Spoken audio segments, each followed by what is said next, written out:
How would our next two witnesses wish to be known? Ros and Juliet. Ros and Juliet, please.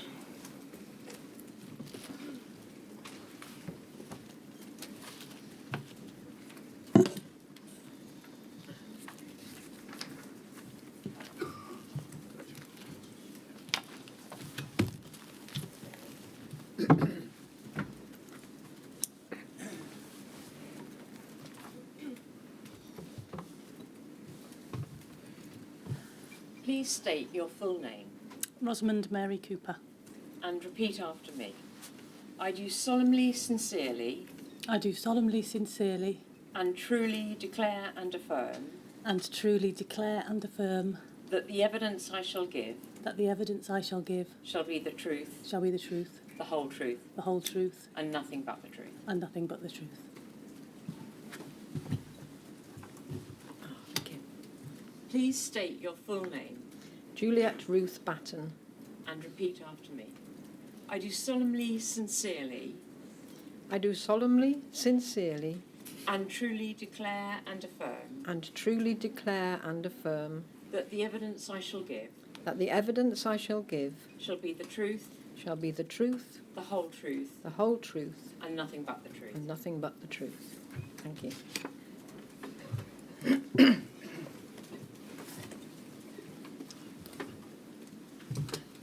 Ros, you were adopted when you were 12 weeks old by your mum, Juliet, and your dad, who's no longer with us. Yeah. And Juliet, you've described Ros as being your perfect baby, Absolutely. but after the adoption, you felt quite isolated from any support in relation to the adoption process. Yes. I was told by the social worker that the regular sort of clinic nurse would come round and visit because there was a new baby there, and nobody came. And I took Rosamund round to the clinic, which happened to be in the road, and burst into tears and said, "I've got a baby," and I've adopted her, and they're there from there on. But then when they did come, and I later one of the visits when she'd just been diagnosed, they had no knowledge of anything like a bleeding disorder and so on. So it was quite isolating. Because, Ros, you were diagnosed with severe von Willebrand's disease in 1975 when you were just 8 months old. Yes. And you've received blood and blood products regularly since then. Yes. We've got a photo of you as a young child, 0343015, please, Henry. And then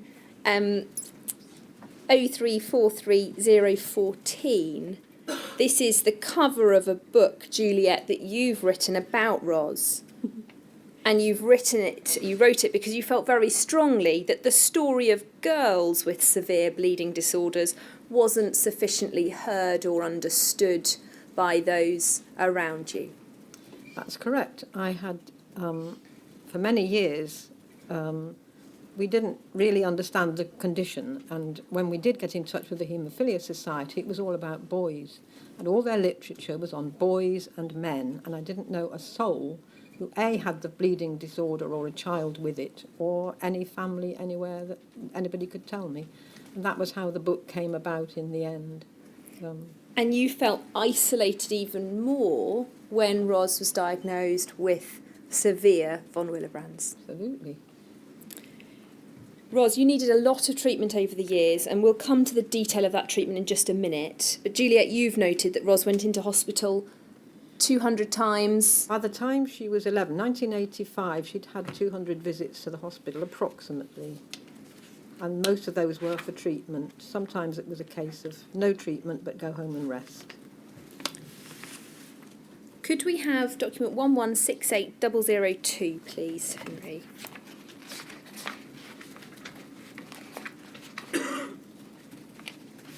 And if we can go into page 7 of it. We're just looking at your records of products you've received. And we can see that you were on cryoprecipitate until 1987, except for one occasion when you were given factor 8 BPL in 1982, which is starred towards the end of the page. You were on holiday in Taunton, Yeovil. but otherwise you were treated with cryoprecipitate. Juliet, when Ros was treated with that factor concentrate in 1982, was there any discussion with you about it being a different treatment? Not to my memory, no. As we've said, you stayed on cryoprecipitate until 1987, and your understanding now is that you were kept on that cryoprecipitate much longer than others were, and you feel there was a reason for that. It's a theory that I've been sort of thinking for a while. When you look at the experience of other severe bleeders, obviously in the main haemophiliacs, they were being treated potentially with all sorts of different things. As soon as they were available, they were, quickly switched onto those different products. It feels to me like I was kept on cryoprecipitate longer. Now, whether that was because I was a von Willebrand and that was the recognised course of treatment, I don't suppose so, because obviously later on I was switched to it. But certainly in the early years, everything that I had, bar that one, was cryoprecipitate. And I had a lot of treatment. When that change was made in 1987, Juliet, was there any discussion with you about the change to factor products? I can't recall anything. I expect there was. I guess there must have been, but you wouldn't remember, would you? I kind of have a vague recollection that they were sort of talking about it being convenience in some respects, because obviously, as other people have said, cryoprecipitate was bags of sort of yellow frozen stuff, like a blood bag, and it was defrosted, in our case, in the sink in the treatment room. And obviously them having to defrost 6 bags of this stuff as opposed to just getting 2 little vials of treatment was totally different. So I had a sense that it was sort of convenience, and obviously this is the best thing to move you on to. Juliet, do you recall any advice being given to you about any risk of infection from the Absolutely change? not, no. But I just wonder about that treatment change. Was it when you were doing your own injections? Home treatment? Can't think. Good What was the question. date? Yeah. In 1987? Yeah, it was. Yeah, It was right. around the time I Yeah. started wanting to home treat, so maybe it was related to that. And before we leave these records, if we look at the very last line, there is a reference to Dr. Krask's research work, not a centre. And if we go over to page 10 of the document,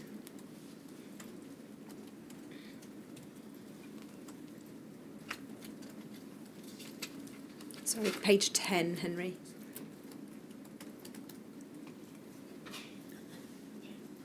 At the top of the page, we can see unique IDs and sample dates taken in March 85. And again, we can see Dr. Krask's research work, not, and you think it then says not a haemophilia centre. I would say so, yeah. Were either of you aware of being part of any research work by Dr. Krask? Not by his name. It may have been that the doctor at Pendlebury, Dr. Evans, may have said all sorts of things in a consultation. He may have said, we'll be sending some off. But I don't recall that, and I think if I had recalled it, it would have been in my diary. I would have made a note of it, possibly. Were you ever specifically asked for your consent for Ros to be part of research work? That's a difficult one. You see, it's possible because of the von Willebrands, we would have loved to have known a lot more about it, and if that research was into that. So if the research subject wasn't mentioned, then I guess I didn't know what was going on. Ros, when you went to university, your treatment moved to Huddersfield and then back again to Manchester at a later stage, and then more recently to Birmingham. You discovered you were infected with hepatitis C. How did you find out that you had been infected?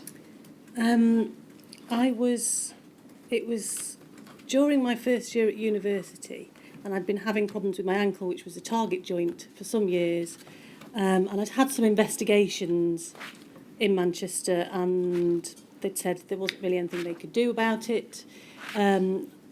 I think I went to St Thomas's to get a second opinion. So I came down to St Thomas's, and they investigated it with a view to seeing what was going on. Discovered a bony cyst on the underneath of my calf bone, and said that they could investigate to remove that, basically operate and remove that. So I had a couple of sort of preemptive appointments where we talked about what we were going to do. Went down for the operation, which was in my summer holidays from university, and Mum came with me. We went on the train, got to St Thomas's, and the day of the operation, I'd sort of got myself gowned up. I'd had a chat with the anaesthetist, things like that. Mum disappeared off. She was going to go and go to Kew, were you, I think? I can't remember. And then she was going to come back after the operation. And as I'm sat waiting, one of the doctors came to have a chat and talk to me about my hepatitis and what the precautions were they were going to take. And I had no idea what they were talking about at that point. You've said that at that point you were shell-shocked by the information that you had hepatitis C. I haven't really got, other than me sitting on a bed wearing the gown and hearing that, I can't remember anything else. I can't remember the operation. I can remember trying to get down the stairs in St Thomas's when we were going home with my crutches, and that's kind of it from that. Since then, you've obtained some medical records, and you found document 0343008, please. You found what you believe to be the first blood test result in which hepatitis C was detected, dated 9th of December 1992. So probably taken during those initial appointments in the work up towards the operation. I think from the notes that's correct, because you can see in the notes what they've requested, and hepatitis is one of the tests they've requested. What I wouldn't necessarily say that is the first time I was tested for it, because what I haven't got is any of my notes from RMCH, Pendlebury Children's Hospital, and I've never been able to get hold of those. So my feeling is that if they'd have tested me for that at St Thomas's and had a positive result, if they had any sort of doubt that I already, if they obviously thought I already knew about it with the way they dealt with it. They didn't sit me down and say, oh, we've done this test. It's the first time you've had it done. This is the result. I mean, maybe that's because that didn't happen anyway. But there was I think, perhaps an assumption on their part that it was already in my records, and they were sort of reiterating the testing because that's what you do when you go to a new hospital. So I can't say for sure when I was first tested because I have no evidence, I have no notes. After your ankle operation, you went back to Manchester and had an appointment with your treating doctor, Dr. Evans. Yeah. Ros, you don't remember much of what you were told, but Juliet, you do have a recollection. Yes. Obviously, we wanted to know what this was all about. We hadn't heard of the Hep C. We had heard of non-A, non-B, and that had been told us, I think my memory tells me right, it was at the review clinic in Manchester, which was a different hospital, which happened every year, and I can almost see myself at the end of the team of people and coming back to the doctor and them saying, well, there's this non-A, non-B, but we don't know what it is. So when we saw him after the St Thomas's, obviously, I can't remember if we had known about the Hep C being around. We certainly knew that the AIDS virus was going to be around because the hospital invited us to go for meetings about it. And I had noted those in my diary. I remember one of them particularly because we were on holiday in Lancaster. And I went down to Pendlebury, which was only a matter of, down the motorway, and went to one of the meetings. And my husband also went to another one, probably at the hospital. And I guess that was may have been the Haemophilia Society, it may have been the hospital. I think it was the hospital that organised those. So when the Hep C was there with absolutely nothing to say, where's this come from? We have no idea. All he could tell us at that occasion, after when we both went, was that it was, did he say it was something like a 20-year incubation and it wasn't anything to worry about? And so we thought, oh, okay, nothing to worry about at that time. You've said in your statement that you didn't know what hepatitis C was, you didn't think it would have a big impact, and everything at that stage was downplayed with you.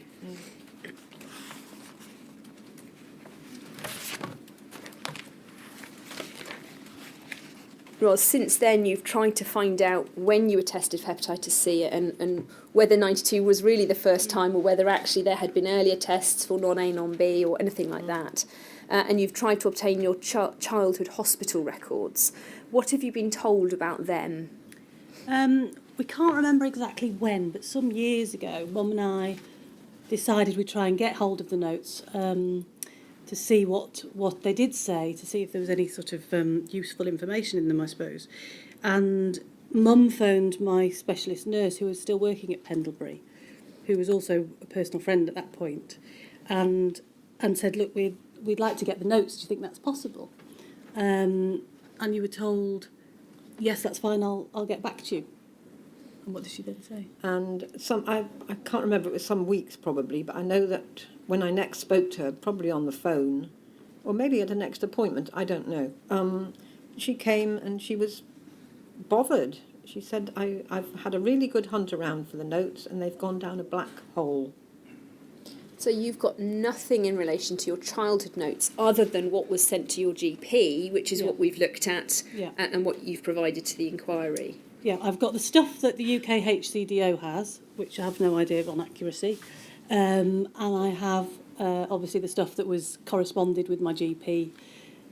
One thing that I've recently discovered in the last week, which may or may not be helpful, is that having sort of been desperately still searching in advance of this to try and get some information, it looks like Manchester City Council archives might hold patient records from the late 1800s. It said to something like 1990 something, so I intend to follow that up. Could I just chip in on that? Because I think when she said they'd gone down a black hole, it sounded very end of the road. If she had said they don't keep records after a number of years, or they've been transferred, or if she'd said something else, I guess we would have tried to follow that. But because this black hole is all I see, the notes have gone down the black hole. So, yeah. And the sense we got was that she was very surprised by that at that stage. Yeah. And this was quite an early stage when people weren't necessarily trying to get their notes.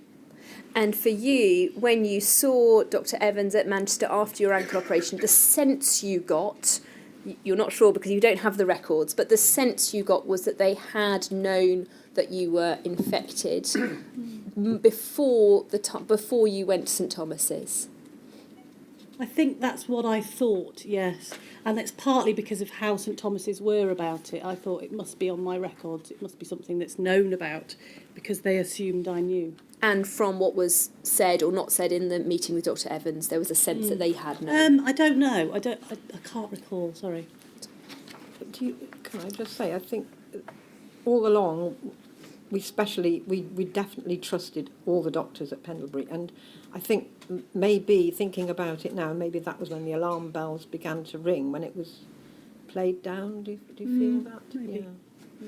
Because you've said in your statement, Juliet, that Dr. Evans became a personal friend of the family and hosted a number of events for the families at the Manchester Royal, at the Pendlebury, to bring the parents and children together socially. Yes, that's right. I mean, every Christmas that seemed there was a children's party, and he'd said, I remember him saying he wanted to run this party for his patients because he could see them enjoying themselves, not having needles stuck in them. And the parents were there to talk to each other. And I think we went once or twice to his house. He and his wife, she was also a doctor, and they invited the parents to go along for social time together there. And also my husband helped Dr. Evans for a short period with some bone marrow statistics. He had charge of bone marrow patients as well, and he wanted some statistics done, I think, and John helped him with that. And he helped me with the book as well. So, And Ros, you've said that the not knowing about the hepatitis C, the possibility that they knew and didn't tell you, has had a huge impact in terms of your ability to trust doctors. Yeah, I mean, it's kind of a different relationship to sort of somebody who doesn't have a medical condition, in terms of we'd grown up with, in our case, the same doctor, and most of my life the same clinical nurse specialist. And you went for treatment, but you also they were the people you talked to at that point. They were the people that I might have offloaded to. And yes, it felt like when I went to hospital, it felt like an extension of home because it was so familiar. Even though it was a hospital environment, it didn't feel strange to me as a sort of 10-year-old or what have you. It just felt normal. And that was in part down to the relationship we had with the doctors and the nurses. But after finding that out, and then being so very sort of unsure of what had happened, and not feeling like we were necessarily being told the full story, it did definitely make a huge difference. And trust in the care providers was kind of huge.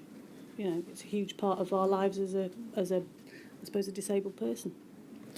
Within the records you obtained from the GP, you also found a letter from Dr. Charles Hay from 2003 when he sent you information from the National Haemophilia Database. And he indicated that he thought it was most likely that the 1982 batch of Factor, that holiday in Taunton, was how you came to be infected, on the basis that epidemiological evidence suggested that most patients contracted hepatitis C from their first exposure to concentrate. Yeah. And that was your understanding then of probably when you were infected. That was the first time anybody had been specific about it, and obviously had the ability to do that because he had access to records that I didn't have. I do remember having a conversation with a nurse, can't remember where or necessarily when, but I remember it was one of the many specialist haemophilia nurses who said, you will have had this from your very first injection. Now, I took that at the time to mean cryoprecipitate, and was what that then led me to think was, okay, so every single injection I've had, I've been pretty much having a dose of hepatitis C. Ros, when you were told about the diagnosis, you were actually very worried about it, much more perhaps than your mum, Juliet, because you realised it was serious. And although you were told it could lie dormant for 20 years, you fairly quickly realised that you'd probably had it for about 18 years already. Yeah. Can you tell us something of the emotional impact on you of that diagnosis? Yeah, I did. The initial sort of, oh yes, you could have it for 20 to 30 years with no problem, was all very sort of making light of it kind of thing. And then I did start to do the maths, because I did realise that potentially it was, once this person had said it was in every treatment, well, I've had treatment for a long time, for nearly 20 years. That's 20 years. So does that mean tomorrow or the next day I start getting symptoms of this thing that could potentially give me liver cancer and kill me? I just had no idea. The other thing that I did have was a background of, like Mum said, the HIV crisis within the bleeding community. And previous to this, I used to go to North Wales on adventure holidays with about 28 little boys that were all bleeders and me, because I thought I shouldn't miss out. And you know, we used to have a great time because we were able to do sort of adventure activities, and there'd be nurses there, and the kids who could inject themselves would do it. That's what made me want to do it, because I saw them and thought, I need to do this. And I remember one year going, and it was after HIV and the fact that it was in the blood. And I remember having conversations with some of the other guys, and you couldn't say, have you got it? Have you not got it? But you were looking at everybody going, oh my God, these are my mates. I've met them the last few years. Some of them have got this virus. I hadn't got the virus. That to me was weird, frankly, because of the amount of treatment I'd had was the same as these other guys. But that's why I think the cryoprecipitate was a deliberate decision, because all these other guys who'd had the same amount of treatment as me had HIV. I didn't. And then to go on and develop hepatitis C, it was like not dodging a bullet and then standing in front of another one, but kind of you had a knowledge of the devastating impact of a virus. And here was another one, and we actually knew less about this than we did about HIV.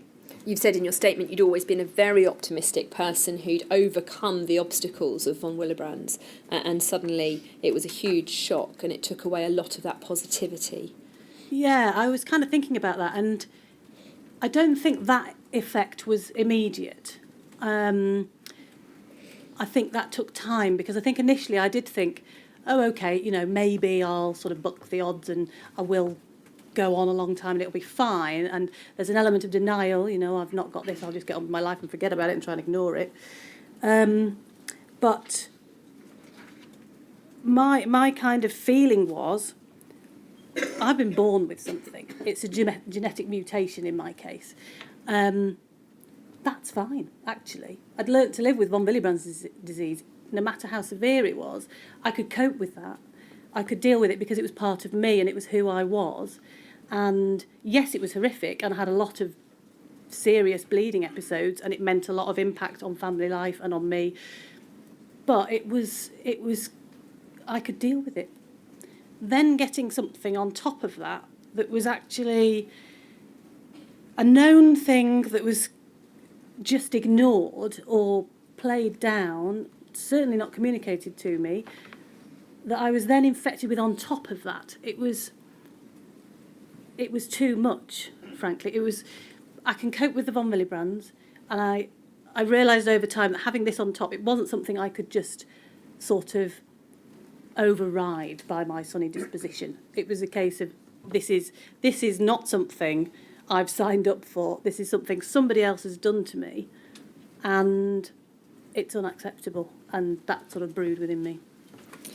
You had interferon treatment in 1998 for 12 months, and you appeared to have cleared the infection after 3, but then it returned. Yes. And you were off work for much of the treatment, Yeah. but then you were still unwell after finishing it.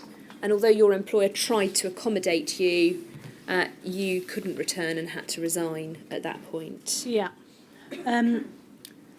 One thing I've always kind of done, and it's just how I am, is I've always disclosed stuff. So when I started working, and I was working at John Lewis, I started by, on the medical form, explaining that I'd got these things. I always played it down and explained that I could deal with it. You know, the bleeding disorder I could deal with. I'd have some clotting factor on at work, and if I needed to, I could go and have an injection. In extreme cases, I might have to go to hospital.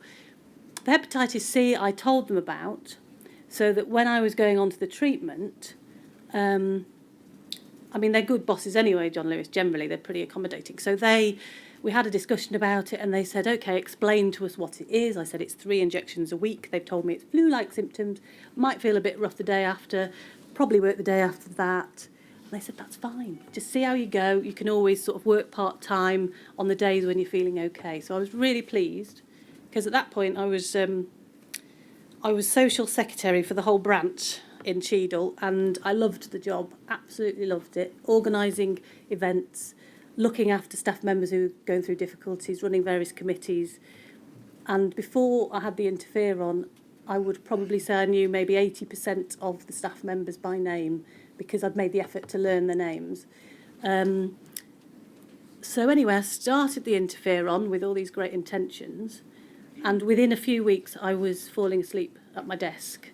I was feeling horrific, and I wasn't having every other day off. I was literally saying, I'm sorry, I just cannot come to work, because of the nature of the hideousness of the treatment. I went through the 12 months treatment, and I stuck with it because I'd gone PCR negative, and I was being encouraged by MRI, it was at this point, to stick with it because of that, even though they were saying, oh yes, you know, you're having extreme side effects, but what do you want to do? So I was determined I was going to do it, because I wanted rid of the virus, basically. And then after the 12 months, within 3 months it had come back. I don't think at that stage I was back at work because I wasn't well enough to go back to work. And I think maybe, and it wasn't just a case of, oh, I'm devastated that it's come back, although obviously I was. It was that I felt like I was still on interferon. I still had the sense that my bones were rotting. I still had hot and cold sweats. I still had a feeling like I got an iron headband across my head all the time. And I couldn't literally move because I felt like I was made out of lead.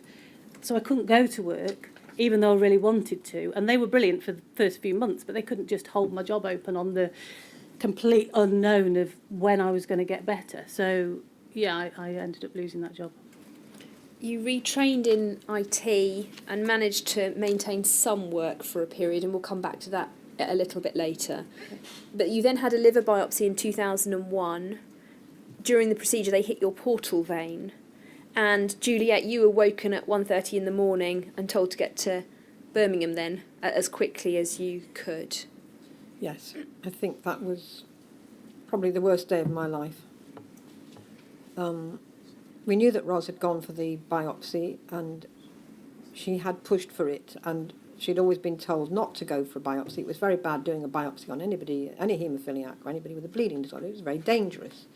And Ros said, well, it's my liver and I want to know what the state of it is, and the best way is to have a biopsy. And I said, yes, you carry on, that's, you go for it.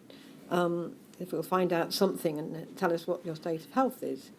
So John and I were at home in bed, the phone rang at 1:30 in the morning, and the nurse on the other end said, your daughter, I can't remember all the words, she was very, very kind, she spoke very slowly, she knew we were half asleep.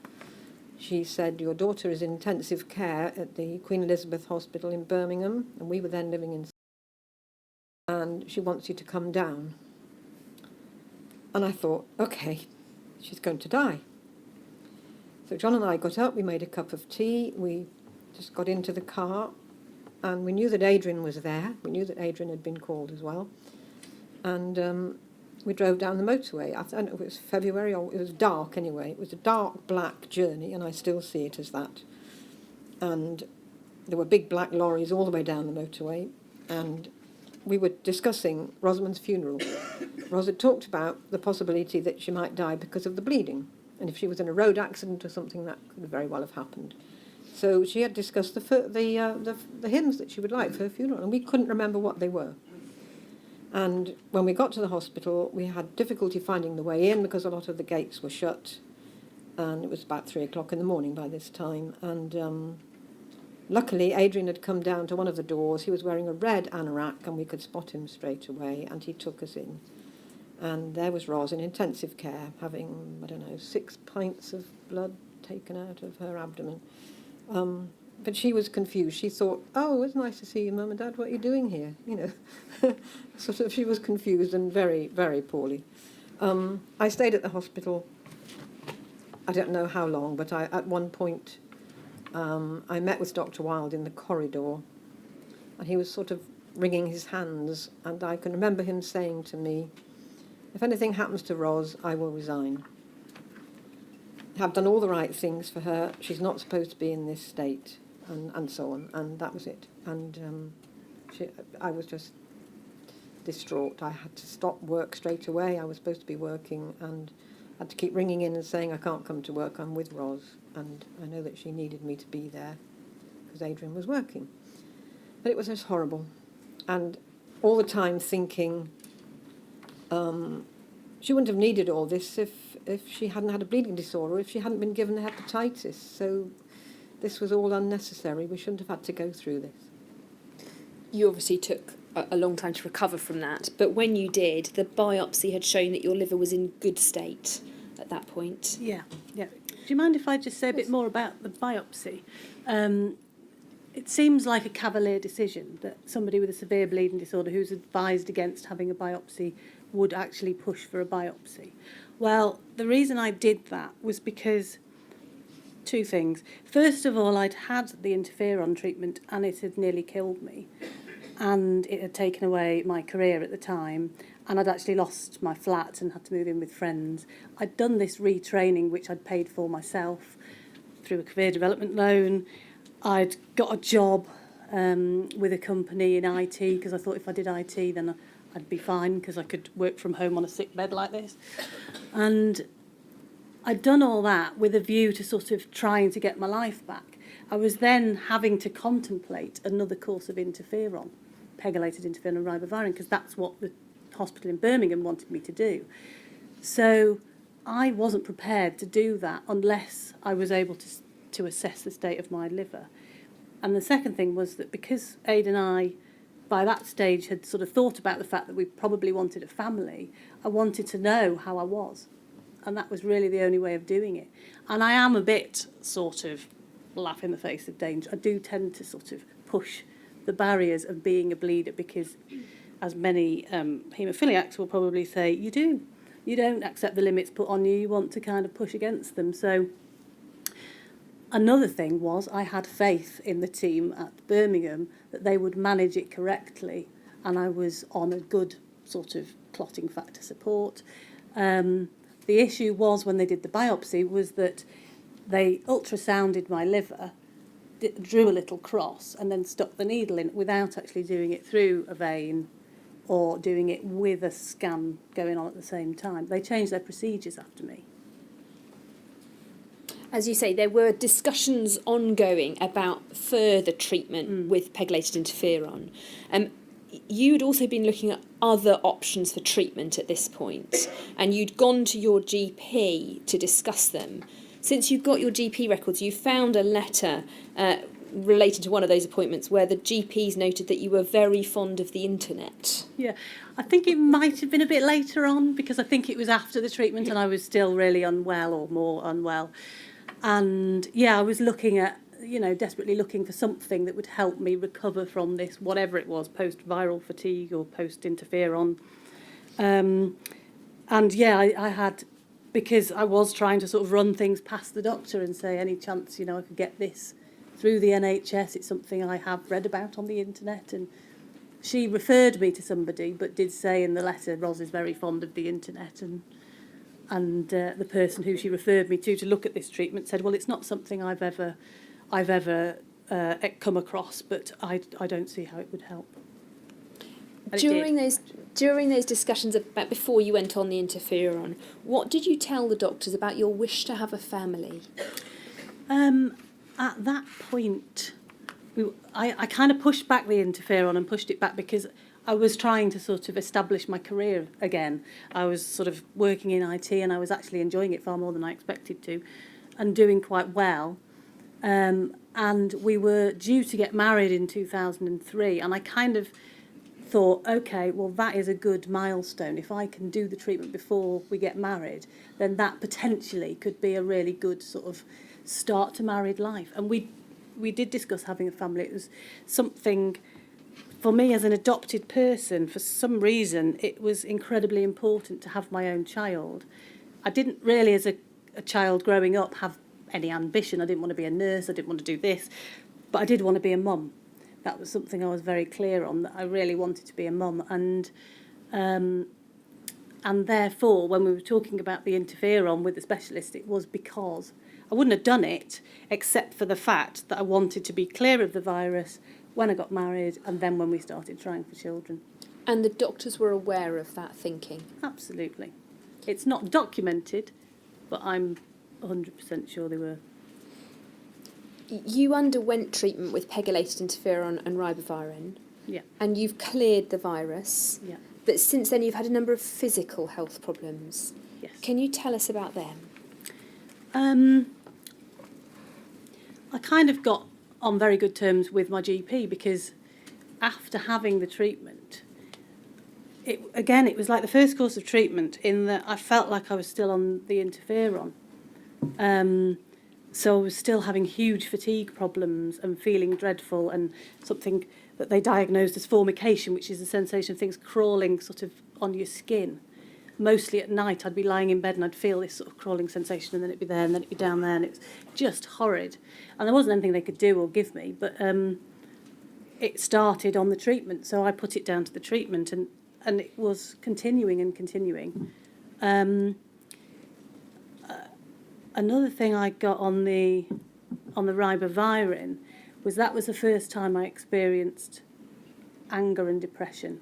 We'll come to the mental health impacts in just a moment, but in terms of the physical effects, you've had difficulties with chronic fatigue syndrome, high blood pressure, insomnia, sore throats, and inflammation of the filters in your kidneys, and a number of other physical effects. Yeah, I mean, the fatigue has been the worst, and I hate the word fatigue because a lot of people think, oh yeah, you're tired.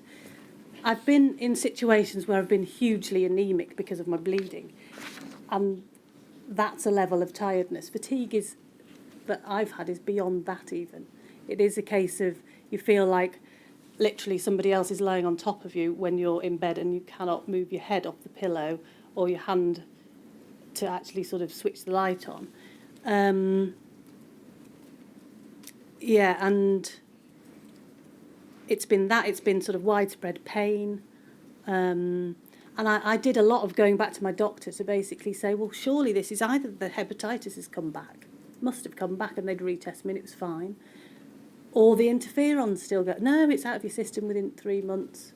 And I had been back for follow-up appointments with the hepatology team, and that was their sort of line, you know, it's not the treatment, you're fine, you've got PCR negative. And I felt like I was then going mad because I was thinking it's all in my head.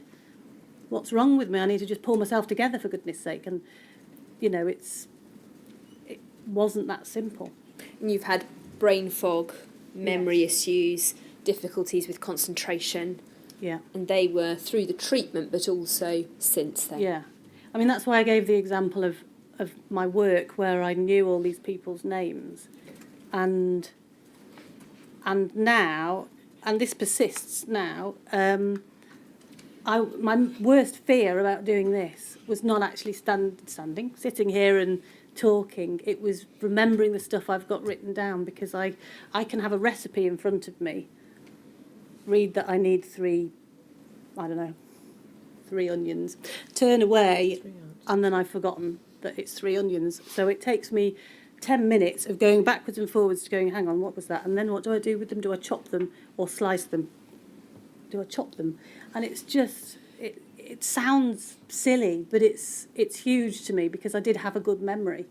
And I'm probably coming across quite well and quite articulate, but I can assure you that takes a lot of effort. And now it's a case of I can do this, but it'll have a huge impact. It might mean that I'm actually incapable of coherent conversation for a week. And it's a kind of payoff situation. It's not that I can just do things. It's weighing up, what have I got to do? What have I then got to do? Can I actually do both things? No, I can't. And one of the major issues for you has been the impact on your fertility. You've had 2 attempts at IVF since finishing the treatment, and neither of them worked. You then took a break from that treatment because you were just exhausted and unwell. Mm-hmm. And you were struggling at that stage also to finance that treatment because you were having to do it privately. Mm. You then wanted to try and conceive using a surrogate, and we'll come back to the funding of that in a moment. But you've now been told that you are infertile. Yeah, basically, luckily I've discovered quite recently a little thing I wrote for somebody who asked me as a von Willebrand, how had my sort of trying to conceive gone, because they were just interested from a bleeding point of view. And I wrote down what happened, because even though it's one of the most significant things in my life, as an example of the memory issues, I can't remember the detail. But having looked at that, we waited a few years after me having the interferon treatment to get myself feeling like I was actually physically capable of trying to conceive. Then one of my major problems as a female bleeder is periods. And when I first started to have them, it was a 3-week bleed that actually required a blood transfusion potentially because the cryoprecipitate didn't stop it. And that was every month. So after a number of years, I was put on hormone tablets, which were initially with a 7-day break. That didn't work. Then a 3-day break. That still didn't work. I'm still bleeding like a pig. So eventually it was decided when I was in my late teens that I would just take them continuously and have no periods. Bliss, I tell you. And so what I had to do to try and conceive was to come off the pill. That was hideous, as you might imagine. And I won't go into the detail of that, but there were issues with the clotting factor levels. And the idea was that I was going to have clotting factor injections to try and at least control the level of bleeding. That didn't work, and it actually turned out in the end that was due to the fact that my half-life is a lot shorter. It's never been investigated, so I actually need 2 injections a day to have any chance of controlling that, which was discovered quite later on. So we're trying to conceive with this sort of difficulty, shall we say. And it didn't work. And it had been some time, so it was a case of, well, we can't carry on like this. So we went for investigations, and that was when they discovered that I didn't have very many eggs initially. So then we were referred for IVF.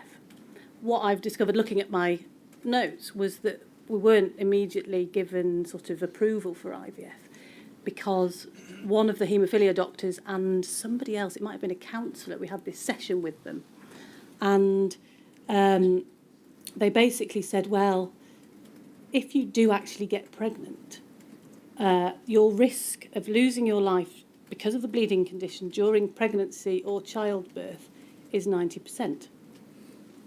This was horrifying. I mean, yes, I do take risks, but this was horrendous. And obviously Aid, as my partner, would not want that to be the case. He wouldn't want to proceed if that was the case. So we ended up getting referred to the Royal Free and getting a second opinion. And they said, actually, with proper management of Ros's condition, we don't think those are the odds at all.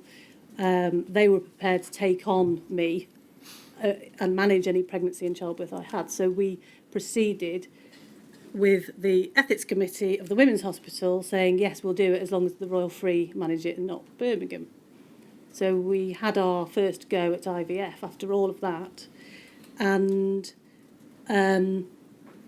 went through the drugs up to the point at which they checked to see how many eggs how many follicles you're developing, I think it is, and there were barely any. So they said there's really no point us continuing this because we can't up the drugs at this stage. We have to decide to abandon this one, and then you can use your second lot of funding for the second one. So that's what we did. And the actual process that we went through to get to that point was such that we left it for probably 4 years before we tried the second time, because emotionally and physically it had been so difficult. The second time when we went through it, they changed the drugs in order to try and make my response better. And at the end of that, we got 2 embryos, one of which was frozen, one of which was implanted. I also had an experience while I was in for my egg extraction, I think it was, where one of the nurses came to me after I'd had some tests done and said, any possibility you might be pregnant? And I went, actually, no, there isn't, but what are you saying? And it turned out because my hormone levels had been artificially raised, she thought it was a positive pregnancy test. So that was aside.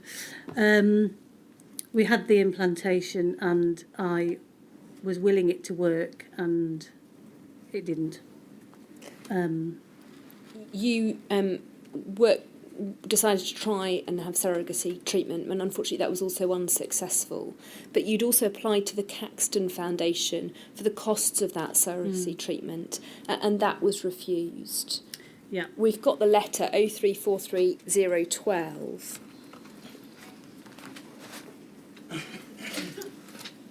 It's very short and simply says that the committee had met and considered your request. After discussing your case, the committee felt it was unable to determine the charitable need for this purpose and declined assistance. Yeah. I remember getting that. And it was just horrific because it felt like they had...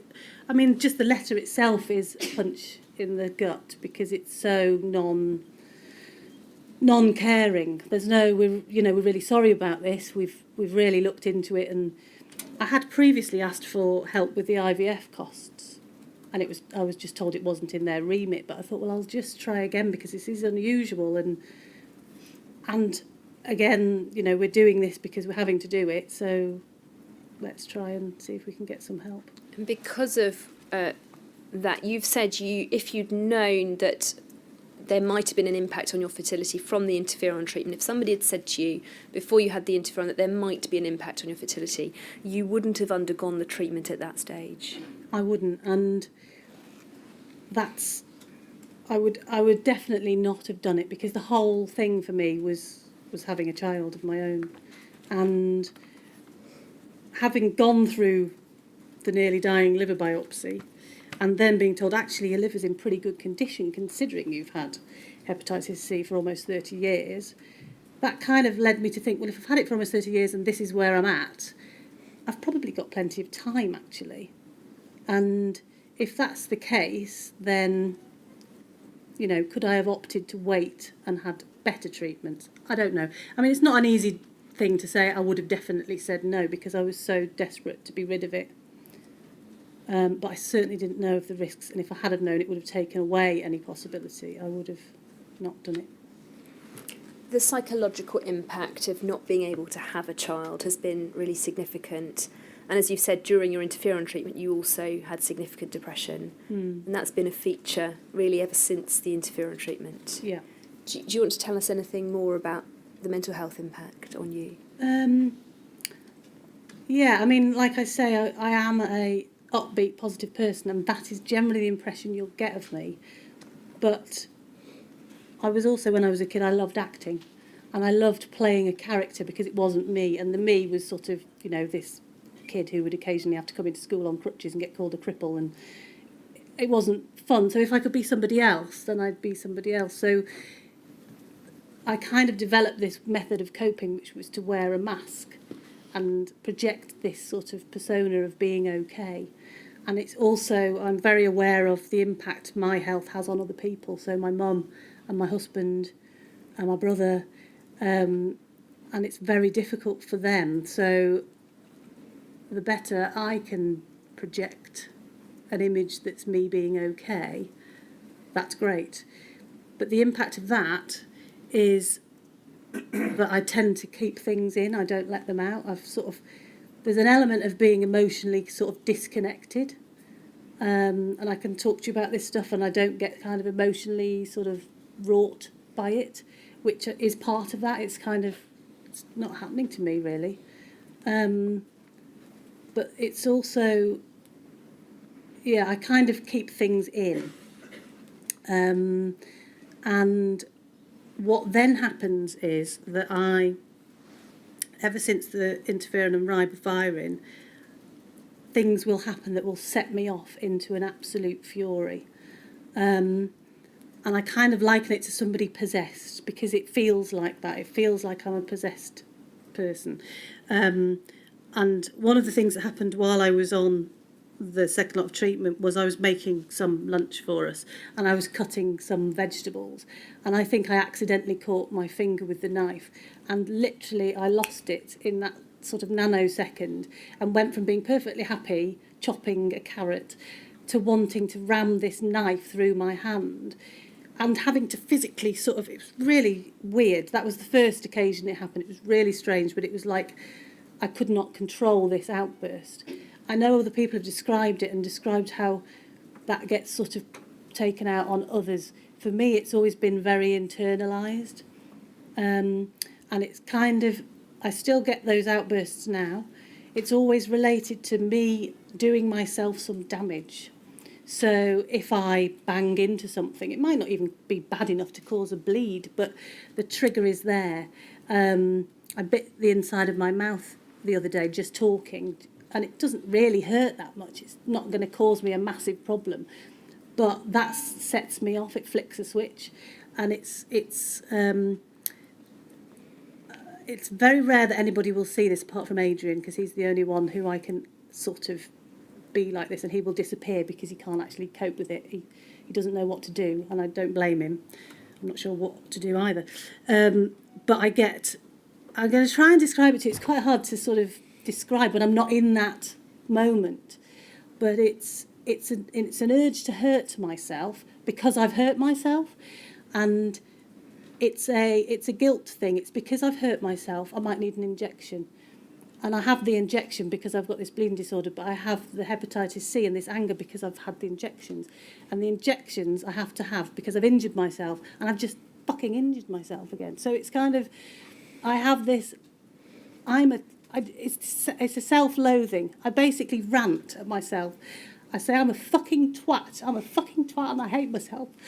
And I start having an urge to hurt myself. And that's not me.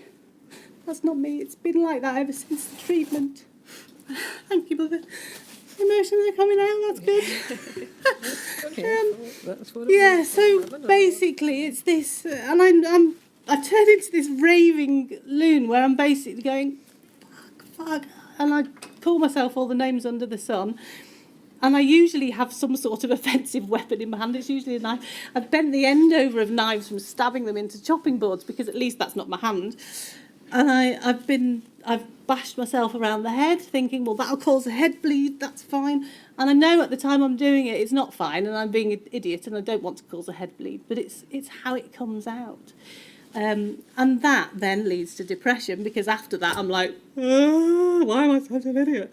And it's a sort of, it's something that nobody sees, but it's there and it's underneath this mask. And the mask has now become welded, so I can't actually get it off and reveal the underneath. So when it comes out, it's terrifying to me. And that is why I've kind of sought help over the years to try and deal with it. I've been given antidepressants. That's kind of it. I had 6 weeks counselling at the GPs, because some years ago now, I went to them and said, what's the score? I need some emotional, psychological help. And they said, we've got a counsellor. Brilliant. 6 weeks counselling, mostly him going, oh my God, what happened? Oh my God. He went, you're joking me. Oh my God. So he was, really helpful. He didn't even touch the skin of it, let alone get underneath. Lovely man. And, I've been back a few times to the GP. The most recent thing is you have to fill a form in. So I filled a form in, go online on some website, and then after about 6 months, they said, oh, yes, we've got a group therapy that you could go to. It's in Evesham, which is sort of 20 miles away from me, 9 o'clock on a Tuesday morning. Well, I can't function till 11 o'clock, so I wasn't going to be able to drive to Evesham. The other thing with group therapy, while it's wonderful, you're the worst person in the room if you go to group therapy. You get lots of other people with their problems, which are perfectly valid, and then you start talking about what's happened to you.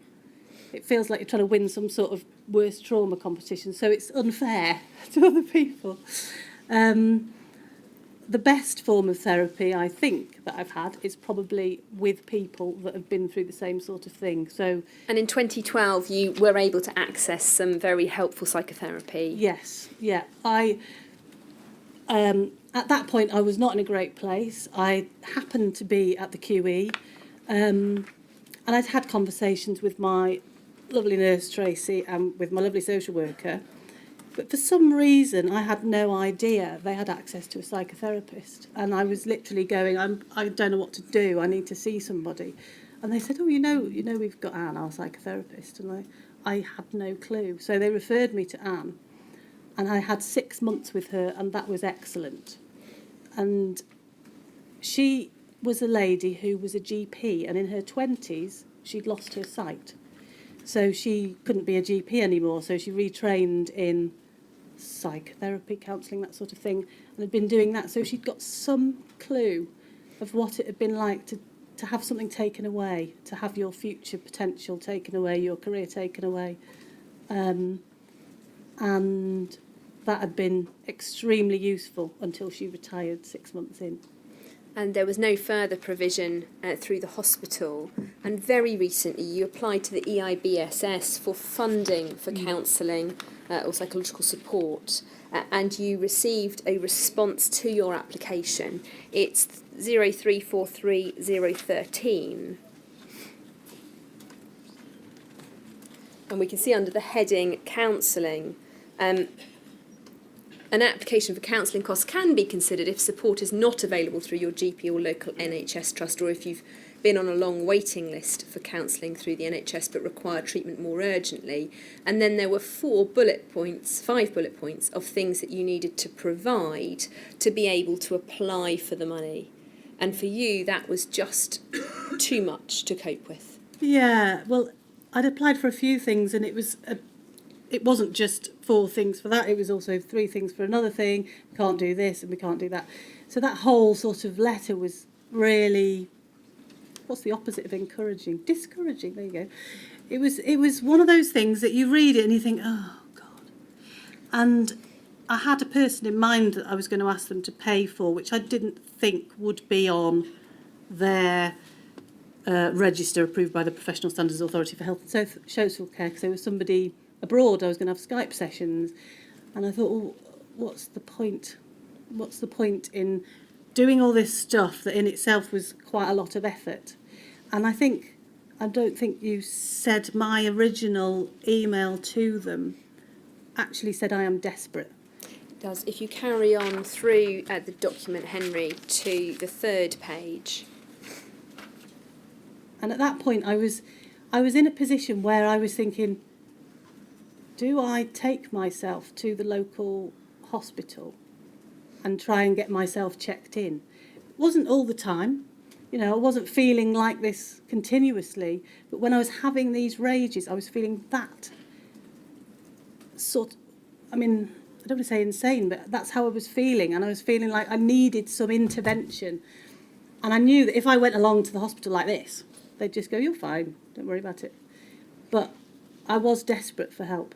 And you say in your email, I need some psychological help. You'd rung the inquiry helpline. That hadn't helped. I've asked my GP for help. They referred me to a website. I've spoken to my haemophilia team.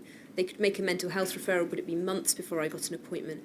I am desperate. If I arrange private mental health support, is that something I can claim for help with? And yeah, maybe they would have considered it. It wasn't even saying, yes, we'll do it. It was saying, if you do this and this and this and this, and send it all back to us, then we'll probably think about it at our next meeting. That wasn't really helpful.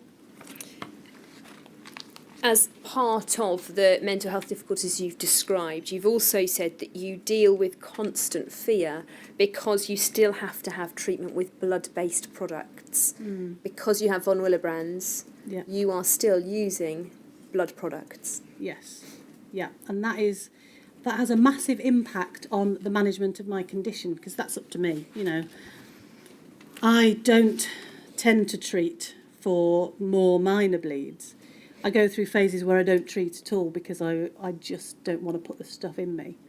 And again, that sort of plays into how I feel. I feel when I'm injecting this treatment, I don't know what I'm injecting. How can I be sure that there's nothing in it? I've already got VCAJD hanging over me, and every time something sort of happens that makes me think, is that starting to develop? And here I am sort of putting these still blood products into me. And I've been asking since 2010, 2011 about recombinant von Willebrand factor and being told, yes, it's coming. But because there aren't many of us that actually require clotting factor with von Willebrand's, it's not something that's a priority. In some notes you prepared for today, you talked about having cleared the virus and the ongoing effect of it, and you quoted Kate Atkinson from one of her books. Can I stop you? Of course. That's in my closing statement if you want to wait. That's fine. Sorry. Well, it clearly struck me as much as it had struck you. Yeah. Keep them on tenterhooks.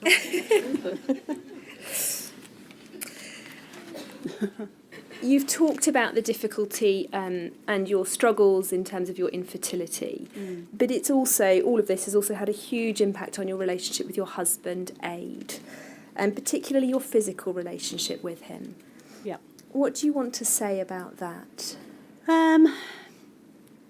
Basically, when I found out about the hepatitis C, it was pre-Aid. And it was a time when I was a student, but I wasn't sexually active at that point. But I was told when I first was diagnosed that it wasn't something that was sexually transmitted. I was told it was transmitted by blood-to-blood contact. I thought, oh, that's okay. And then, of course, I'm a bleeder. Well, that's not okay, so I bleed all over the place. And then I thought about it and thought, well, actually, when I have sex, there's often blood involved because of the nature of it. It's common, you know, it happens with von Willebrand's. That, therefore, makes it incredibly risky for me. And that is something that's been in my head ever since. And I consider myself, in a way, to be a danger. And in terms of the relationship that Aid and I have in that sense, we have... I have discussed this with him, and I think he doesn't mind me talking about it.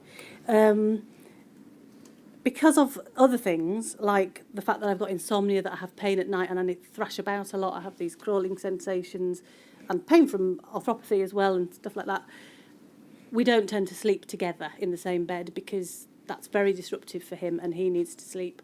He gets up quite early, so by that point I might have actually gone to sleep and he doesn't want to wake me up. So we have separate beds, separate sort of lives in that respect. And also, you know, the sex life hasn't been what it should have been. And I do put that, you know, I can't be intimate. I'm sort of inhibited somehow by it. And I don't like that. I don't like not being able to relax and enjoy it. If I'm trying to have a moment like that with somebody, you don't want to be thinking, oh, I can't control what happens, whether I bleed or not. So, you know, it's a fear. It's a sort of inhibition, I suppose. Juliet, we've talked a lot about the impact on Ros, but you said in your statement it's also affected you and your own mental and emotional health in terms of, particularly, you've talked about the isolation of the adoption, the isolation of the von Willebrands, and then the isolation of the hepatitis C. Yes.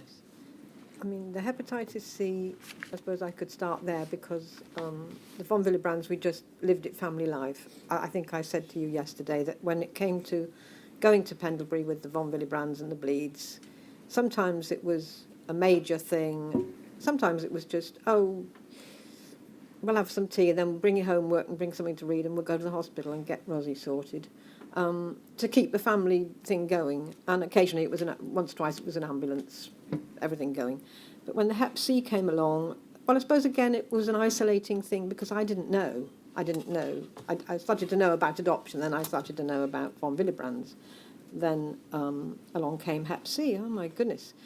And I think I certainly had problems with some of my mental health when my children were small, because our son that was adopted is still lovely and very lively, and that, I'm not going to go down that road, but it caused us a lot of stress, me particularly.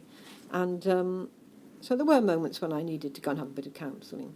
But latterly, the Hep C coming and the amount of campaigning that we did and the amount of meetings we went to and conferences we went to and everything that we heard about Hep C was just, it almost became routine like everything else, but it was just another horrible thing. And these last few years, I found it even more difficult because, you know, we've had 2 inquiries, we've got nowhere, we're still floundering around, we're still the lost cause, we're still in isolation. And this last few years, my husband developed terminal cancer, and I've been caring for him for 5 years. I eventually did seek out, my GP suggested I should go and have some anxiety sorting out, a little course I could go on, and I said, no, I'm fine, I don't need that. And Ros, as usual, was being brilliant, not telling me everything, but keeping it, you know, sharing stuff. And I was thinking, I know she's not well, and I know she's having all this crap. But I eventually did go along on this course. I went back to my GP last autumn and said, I think I could do with this now. I'm a full-time carer. I'm up to here with everything. And like Ros said earlier, there were a group course, and it was lovely. And it was very, very helpful. And I remember we went round what we were there for. And one of the members, and I'm not criticising her, but I felt the difference when I was with this load of stuff, you know, the possible inquiry, the campaigning, the Hep C, John having terminal cancer. One of them said, my cat died. And I thought, was that what you're here for? Is that all? You know? And there was me with this load of stuff that sort of got sorted somehow. It didn't get sorted totally, but I think I'm prone. So, you know, if this inquiry, and I'm sure it won't, but if the results of this send us down another black hole, I shall probably, I don't know, I'll probably go under again for a short while, but I have huge help and support. But yes, there have been a lot of difficulties. And you've been caring for John for a number of years. He recently died. Yeah. But you and Ros have felt it very acutely that Ros hasn't been able to help you in the way that either of you would have liked because she's been too unwell to do that. Yeah. And so that's just been another factor for both of you. Yes. I mean, when we moved first, when John and I moved, and we moved to be near Ros, and she doesn't remember, but we were always at home with Paul because, you know, we thought he's there and he'd often come back and need some help. And not all the time, but we were there, and we've always been in that situation. And when Ros said, Mum, could you come and prop me up for a bit? And I thought, yes, we need to go and do that. And so we moved down here to be close. And I was doing some ironing and some cleaning and running around doing things for Ros until John became ill. And then it was more difficult. She would say, oh, I'll come and sit with Dad while you go and have a break.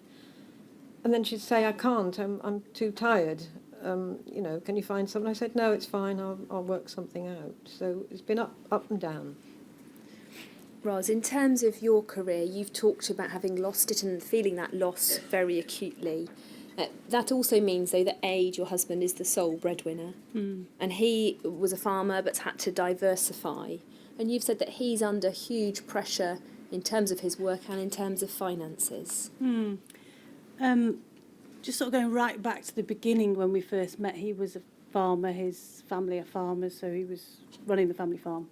And he wasn't earning much money. And at that point, shortly after I came down to live with him, I got this job in IT and I was working up the career ladder. So actually I was the main wage earner. But then obviously after the interferon for the second time, all that changed and I ended up losing that totally. And he's had to diversify. He basically can't farm anymore because if he was farming, he wouldn't be able to afford, to pay the bills and that sort of thing. So he's a hard worker anyway. I was warned off him by a friend of mine because of how hard he works.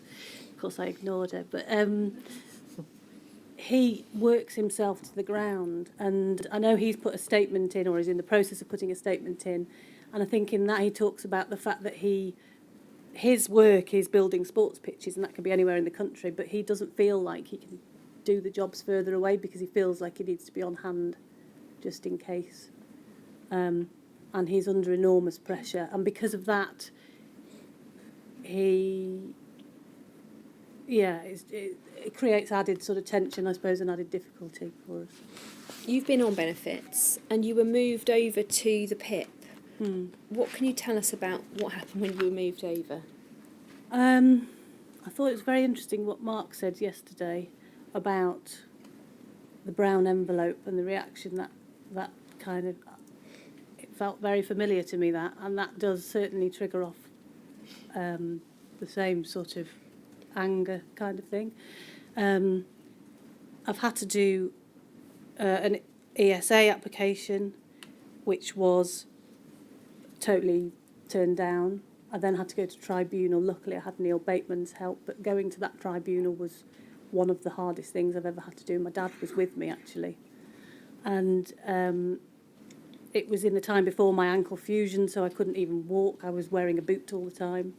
And having to go through the process of telling these people who I don't know what exactly had happened to me over the years and all the different things that have contributed to where I actually am, which is not where I want to be by any means, is horrific. And then having to do it again a year or so later because my DLA has been changed over to PIP. When I was first put on DLA, I was put on it for life because I had a degenerative condition that was going to affect my joints. I'm not on that anymore. I think it's next year I get reassessed, and that is going to mess with me, I tell you. We've looked already at the EIBSS in relation to counselling and Caxton in relation to surrogacy, but you've said in your statement that there have been a number of occasions where you've needed help but decided not to apply because the application process feels too intrusive. Definitely. I know people have talked about jumping through hoops, and it sort of makes it sound almost fun. It's kind of jumping through hoops that are on fire while your legs are tied together and you're blindfolded. That's kind of how I see it. It's not, as somebody else said, it's not a support mechanism. It's a test mechanism. Can you actually pass this test and meet this criteria? That we're not actually going to tell you what the criteria is, but if you can perhaps fit into this narrow criteria, we might help you. And I have had some help, I have to admit. They paid towards our moving costs when we moved house, and a couple of other things, but I avoid them. Those are the questions I have for you, and I know you both want to say something briefly at the end, but before you do so, I'm just going to turn to Mr. Snowden, who represents you.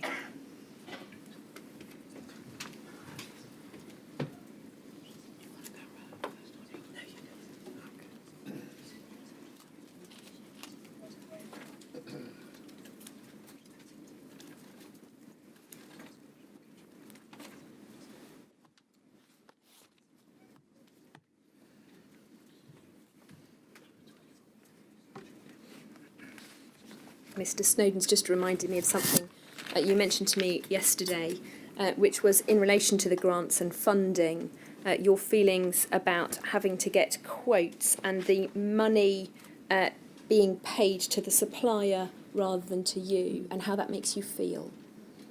Yeah, it's one of the things that is hideous for me is the fact that when I was, sorry, this is going to turn into a long story, but when I was growing up as a person with a disability, hidden or otherwise, what I wanted was my own independence. I was determined I was going to be independent, support myself, and that's what I did. Even with the hepatitis C diagnosis, I get myself a job, I get myself a flat, I support myself. The position I'm in now is I cannot do that. I cannot make a simple decision to replace a mattress that will actually help with my insomnia that's being caused by the hepatitis C without A, getting approval in a ridiculous way, and B, then having to not actually go out and buy it because the money's in my bank, but let them sort of do that for me. Where's my independence? Where's my right to look after myself? And you mentioned VCJD and the uncertainty. Have you had any clarity in relation to your position? I did get a letter saying I had received specific batches. I think that's also in my UKHCDO notes. So, having watched that recent television programme that was about VCJD, which was a mistake, that's now another fear. I mean, it was always a fear, and we always, whenever I got together with my haemophiliac friends, we'd joke about the fact that our brains were going and it was the start of CJD.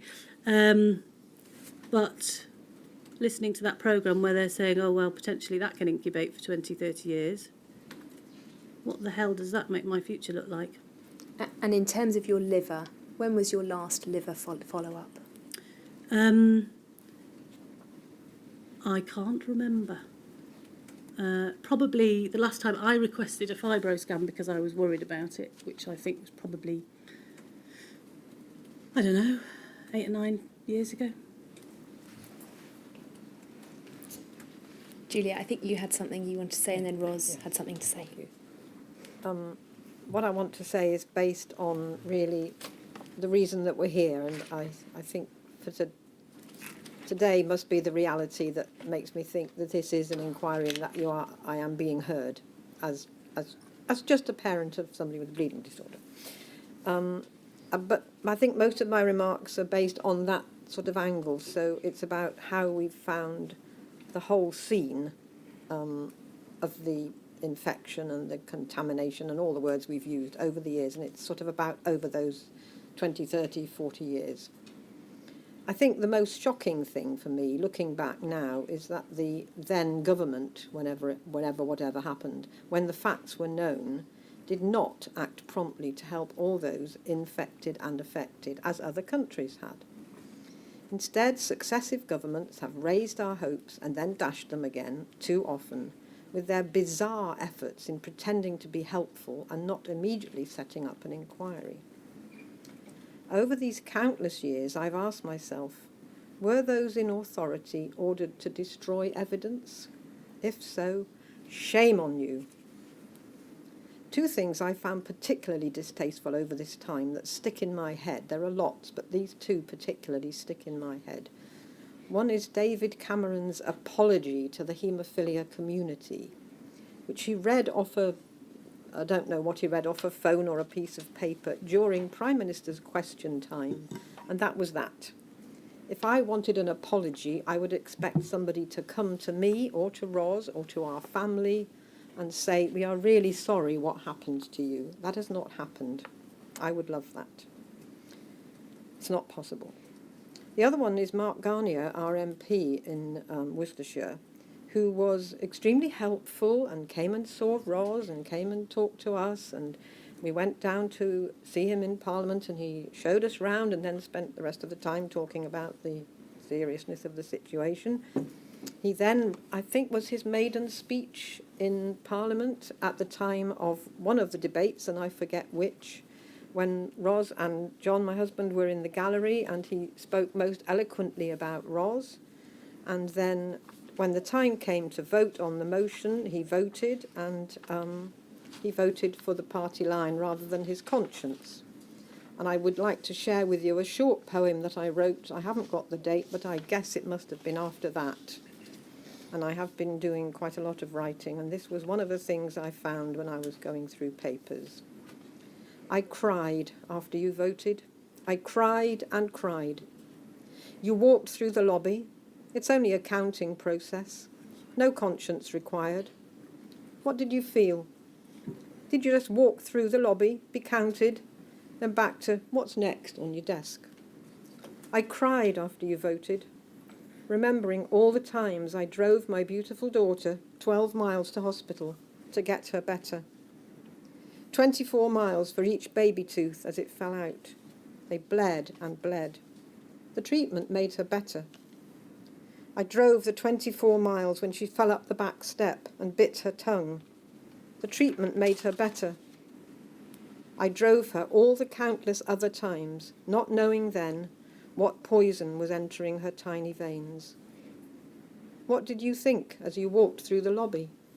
Not a lot, I guess. No conscience required. I've lost the plot now.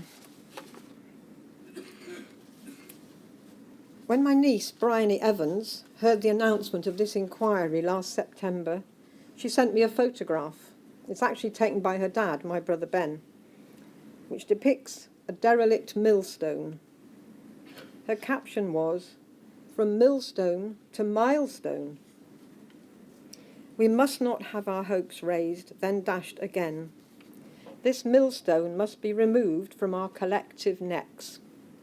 We need to reach the milestone that tells us we have arrived at our destination, an ending. What's in store for Ros, for her future? If I feel so much about what's gone on, what can she possibly be feeling? She's shared a lot with you today, and I'm glad for that. And I managed to leave most of it for her, although I would go on forever. I would very much like to thank all the inquiry team as you continue this massive exploration of people's lives and treatments, as you search for all the people and all the documents to help you uncover this dreadful scandal, as described by Lord Winston, the worst treatment disaster in the history in the NHS. Once more, my sincere thanks to all of you. And thanks to all our extended family, close friends, lots of them here today. Hello. We couldn't have got this far without your support. And my most enormous thanks go to Ros. Despite all that she has told you and all that she goes through, she is always helpful, thoughtful. She's my best support ever. I couldn't be without her, particularly after John's death recently. There are loads of things she helps me with, even if she says she doesn't. And special thanks to my late husband, John, who was always there with us, drafting letters, going to meetings, lobbying Parliament. All that and much more. We miss you, especially today. And I've got one last poem, and I'm going to read this, and it was written in 2010.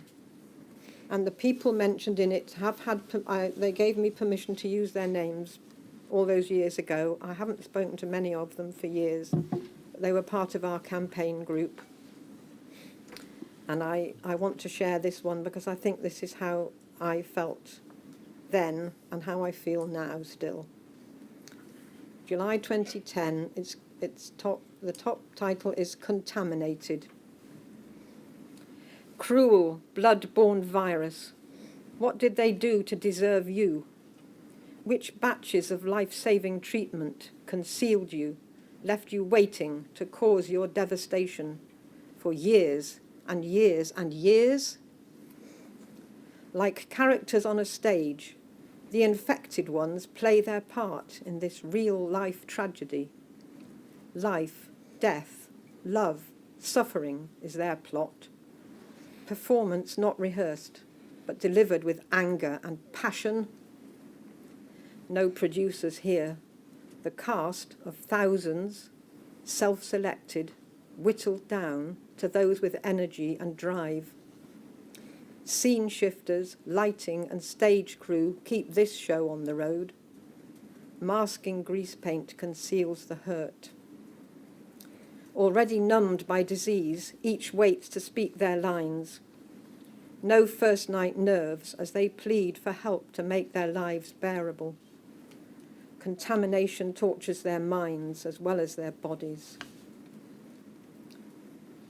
Calls for justice through letters, emails, talks. Challenges through court. If his legal aid stops, his case may be dismissed. Already cloaked in anger, they fight on. Health brings him close to death. His chance of life, a liver transplant. Waits with him, friendly, supportive. Although a fellow sufferer, he drives 90 miles to hospital. Life must go on. Widowed mourns her husband's tragic death, remortgages the house for income. Ros, fatigued and aching from her bone-rotting treatment, waits to find active life again. Speaks of stigma suffered by his family. Cheerfully he continues to follow up, research any avenue which may shed new light on this complicated drama. Their performances fall on deaf ears. The ever-changing bureaucratic audience in the best-paid seats listen, fall asleep, bored by this tangled plot of anger and emotion, difficulty and hardship. The players, in their turn, rethink, rehearse. Soliloquies become entreaties. Won't someone listen, please? We may be amateurs, but is our performance not worthy? Does no one understand? Mousetrap-like, this show runs and runs. Never a bestseller, the dedicated actors replace those dying as the years roll by in agony. Within a waiting audience, a few applaud their efforts. The somnolent bureaucrats slowly wake, not altogether ignorant of the facts. The players wait to hear reaction, hoping for a final performance of the wrong that can never be righted. This injustice must be recognised. And I, like the prompt, sit in the wings, night after night, listening to every word, waiting expectantly for the final curtain, the thunderous applause of justice in recognition of this long-running show.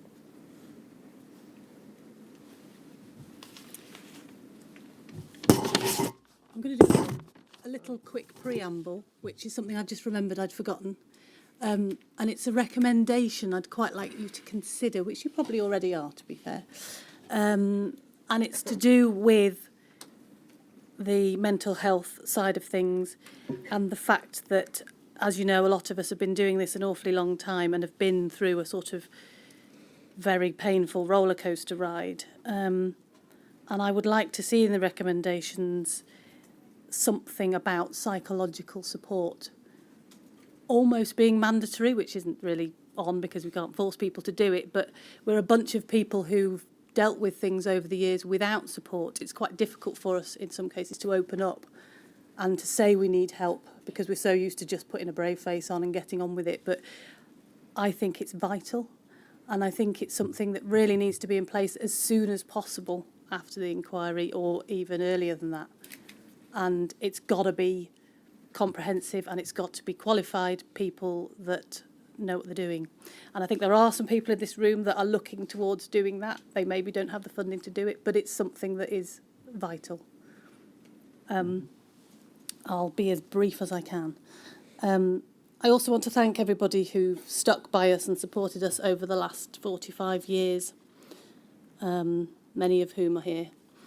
I'd like to thank everyone who's made this inquiry happen. However, I would also like to reinforce how harmful this has been to all those infected and affected. The initial damage was done decades ago when decisions were made based on money, power, ego. The physical damage was done when those priorities were put above human lives, because we were considered to have a limited lifespan, because we were, as a patient group, considered expendable. Whatever it was, the decision to put safety last and to do harm to those already disadvantaged by their genes was, in my opinion, akin to the Mengele experiments. Innocently, we held our arms out while poisoned products were pushed into us by those we trusted. With our best interests at heart and a faith in the doctors, our parents handed us to those doctors in ignorance. Facts deemed not important enough for us, mere patients. Truth was twisted, played down and concealed in a successful attempt to subjugate the patient, protect the system and promote the consultant.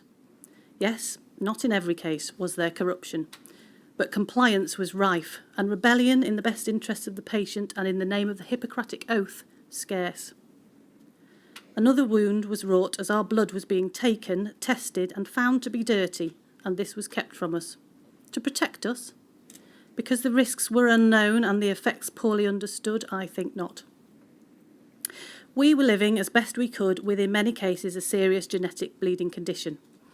Now that blood, which flowed freely, frequently, could not just harm us, but others, and yet we were kept in the dark.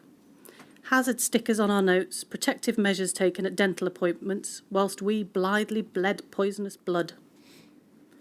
The next harm was inflicted in many cases by the method of disclosure, how the devastating news was broken, how our already fragile health was managed, how the impact to our mental health was planned for and mitigated. The final and prolonged abuse that has been inflicted by the Department of Health, the successive saying much but doing nothing administrations, the civil servants wielding their shredders and enforcing silence, the publicly apologetic health ministers showing no sincerity, the supportive MPs towing the party line whilst espousing our cause. We have been repetitively injured and discriminated against for the majority of our lives. Where are our human rights? Then we, the survivors, find ourselves in the period post-infection, post-poison, with no help, little medical advice, no psychological support, still managing our lifelong condition, in itself, in some cases, life-threatening. Becoming aware in horror our risk to those we love, and of the innocent risk we must have been prior to our finding out. This is where the fatal blow was dealt, to some literally, to others who live on metaphorically. We start to see our friends dying, a vision of our own future manifest before us. Life became a game of Russian roulette. Would it be me next? I read a book recently about a fighter pilot in World War II by Kate Atkinson called God in Ruins. And I read this phrase. He had been reconciled to death during the war, and then suddenly the war was over. And there was a next day, and a next day, and a next day. Part of him never adjusted to having a future. Have I? We, you and I, are still fighting the war. Not only have I had to reconcile to a death that hasn't come, to the terror of incubating VCJD, to a family that was denied me, but now I have to face up to having a tomorrow without children and grandchildren, with the diminished health that I have, and the fear of a deteriorating future, but perhaps with a destiny I have yet to discover. I'd like to believe in a tomorrow that isn't illness, pain, sadness, fighting, fury, isolation, uselessness. If we get the truth, justice, and recommendations for a settlement from this inquiry, would I be able to consider the possibility of a worthwhile future? I'd like to believe my life could have promise and purpose. I'd like to leave a legacy when I'm gone, especially for Aid, my mum's and my brother. I'm working really hard to envisage a future. I'm working really hard to see it as positive, productive even.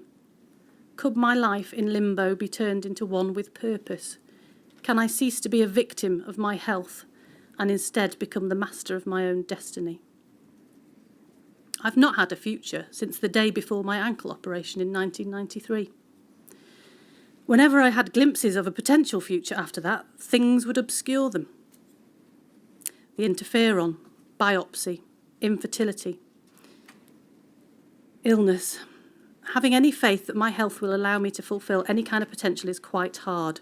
It's akin to getting one's hopes up when Lord Archer announced his inquiry, and then having those hopes dashed after his recommendations were ignored, and again when Penrose failed us. The disappointment destroys. Can I allow myself to feel hope for me? Or will it be taken away, and will I find that impossible to live with? Maybe this fear keeps me where I am now. I've learnt from experience the world is a dangerous place. I lack any faith in myself. I believe I always let myself down. I've recently learned I may have the power to change those beliefs and fears. I'm working on myself using the emotional freedom technique and Psych K. I hope they help me recover some of my functioning and restore my self-worth, to reinforce the mindset I had as a child, that I could overcome anything and that life was worth living. Mostly, I hope that I'm able to pursue a meaningful life, contributing to my community, embracing my marriage, feeling a fulfilment I lack, being able to regain some level of independence and self-worth by helping others who've maybe gone through what I have would be my goal. That and writing the sequel to Funny Blood, Mum's book. I was so energised and enthused when I did my training for these techniques earlier this year, but the fatigue, memory loss, lack of confidence and the stresses of dealing with the inquiry quashed that enthusiasm into a dull throb. Perhaps a positive outcome would enable that throb to become a hum and then a fire in my soul. Perhaps it would go some way to allay my fears of what the future holds. Perhaps I can regain some control over my life, love and destiny. I owe that to those who don't have that chance, to those who've supported me thus far, but most of all, to myself.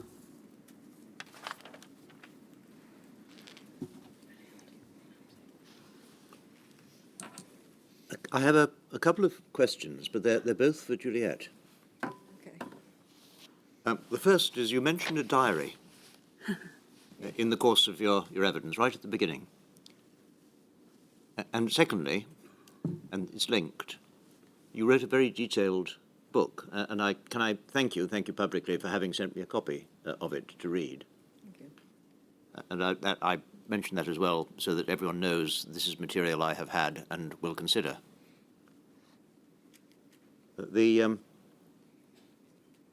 Why, or what, rather, in particular, did you wish to achieve by writing the book?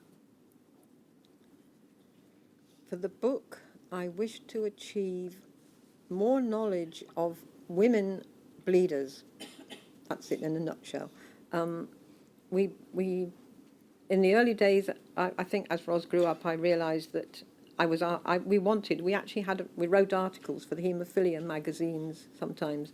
I remember going to our neighbour's garden to somebody to take a photo of us because I'd written an article about the von Willebrands and they wanted a picture, and we were all in dreadful clothes and we look awful, and we've been in this ever since, been in this copy of the bulletin for the Haemophilia Society. Oh, there's that awful photo of us. But I think the idea was that we would get the von Willebrands known more, or we'd find more, and then, although we still didn't know very many women bleeders, we did start to try and get a women's group going, and it did go for a while. That we wanted to tell the world that women bleeders existed because of the background of the haemophilia, boys, men. Suddenly there's a girl there. The girl went on the adventure holiday with the boys. That's why she's always been one of the boys. So that was that particular reason. And I left it that we got as far as Ros and Aid getting married, and then Ros is writing the sequel. The link between the diary and the book is this. Is there anything which is recorded in the diary which isn't reflected in the book? Oh, crikey. But just generally. Yes, I think, well, let me just say that when John and I, when we were first married, we were married 50 years ago, and we moved house in 1970 to our new home where we were going to have a family. And for some unknown reason, I started to write a diary. And so when it came to writing the book, I was able to refer to it. It took me hours and hours to go through every entry and I marked them all, and been going through them again before this inquiry. So that was the link. And I also kept, and I can show you the document, the actual document. For some unknown reason, why did I keep a diary, not a diary, a notebook with the visits to the hospital, which every time we went to the hospital, I wrote it in this little notebook, and it stops in 1987, I think. Sorry about the rustling. This is the original book with the names of all the cryoprecipitate dates, highlight. So I must be a diary keeper, I think. Is there anything that's not in the book? Is there anything in the book No, that that's isn't? not in the book. I don't think so, no. Diaries such as that can have immense value. I shall say no more about it just Yes, at the moment. that's right, I'll speak to you yeah. separately about that, perhaps, or someone will. Can I not only thank you for sending me the book, but thank you both for the strength which you've displayed. I think in both cases, a bedrock of quiet strength, demonstrated when you said to your daughter, "You go for it, read the biopsy," when it was what she was going to do anyway. Yes, And exactly what she didn't want me to do. I know. Well, there you are. But that, I think I said earlier in this week that sometimes it's the way that something is said that can convey every bit as much as the words that are used. And I think you demonstrated that again by showing us, when you were describing your trigger points, what it can be like, just giving it a bit of a glimpse of the Jekyll and Hyde life that you have. It's very brave of you to put yourself in that position. Thank you very much.